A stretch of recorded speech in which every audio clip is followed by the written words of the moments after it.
Hi, first graders. This is Mrs. Hanson, and I will be reading the story The Mermaid by Jan Brett.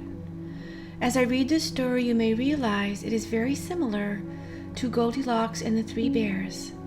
Compare this story with the original story of Goldilocks and the Three Bears. How are these two stories similar, and how are they different? Who are the characters in this version? What was the problem? Was it the same as in Goldilocks and the Three Bears? How did they solve the problem, the solution? If you could make up a Goldilocks kind of story, what would you choose for the characters, problem, and solution? Under the sea, an octopus family got ready for a swim before breakfast.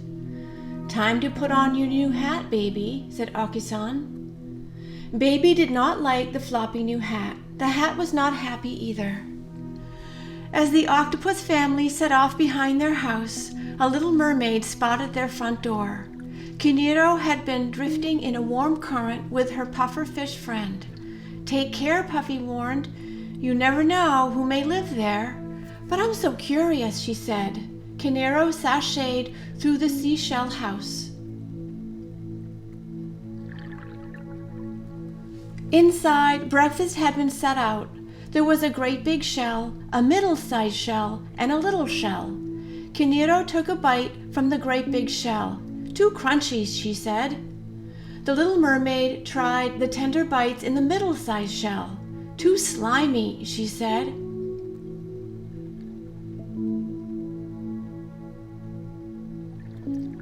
Puffy could guess what was coming next. Kiniro sidled up to the little shell.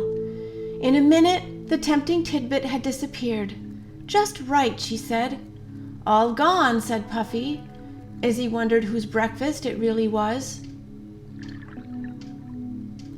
Kiniro floated around the seashell house and saw 3 chairs. There was a big chair, a middle-sized chair, and a little chair.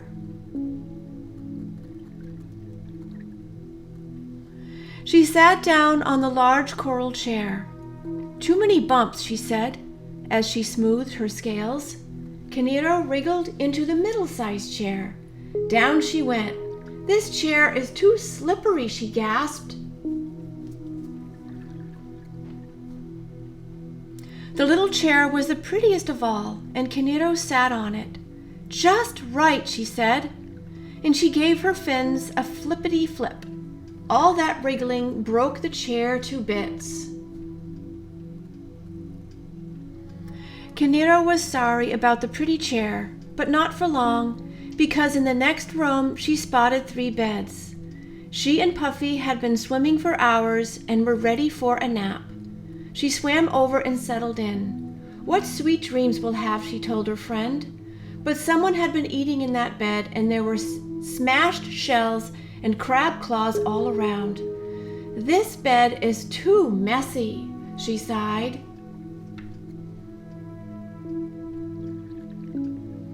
She flopped down on the middle-sized bed. "This bed is too squishy," she complained. As Kiniro patted her tiara, she spied the last small bed. It rocked like a cradle in the tide. She set her head down on a pillow star and fell sound asleep. Soon the octopus family returned over the sandy shoals. Right away, Oki-san saw his breakfast shell overturned. "Someone has been crunching on my crustaceans," he said, turning pink. Oki-san huffed. "My breakfast has been splashed." She turned pinkish too. Baby looked around for her breakfast, but all she saw was the upside-down shell.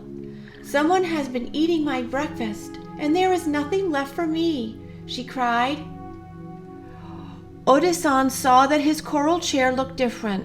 "Someone has been sitting on my chair," he announced, now even redder. Oki-san went from pink to red when she saw her chair. "Who has been squashing my chair and scattering my teacups?" she asked. Baby saw her beautiful chair all in pieces. The hermit crabs were taking it. "My chair is going, gone," she cried.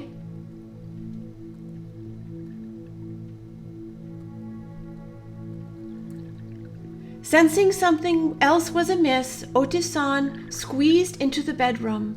"Someone has been sleeping in my bed." He blasted ocean water and kicked up the star-shaped sand. Puffy felt the ripples at Oki-san jetted toward her bed. The soft seaweed she liked to drowse in was tangled and torn.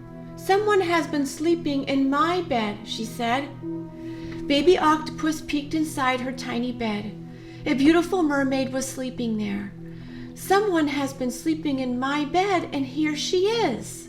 The little mermaid opened her eyes and saw the adorable octopus. The baby's eyes were soft and sweet. Her skin was shell pink. Her graceful arms danced. But she was wearing the oddest hat the little mermaid had ever seen. Kiniro, who didn't like to see anyone unhappy, gasped. "That will not do," she thought about her tiara.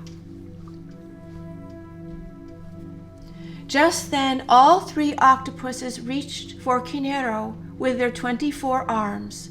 Puffy was ready. He puffed with all his might. Puffa, puffa, pokety-poke, stickety-stick. His sharp prickles did not let the octopuses near the little mermaid. Kiniro, Puffy, and their new friend Ray floated away in the warm current.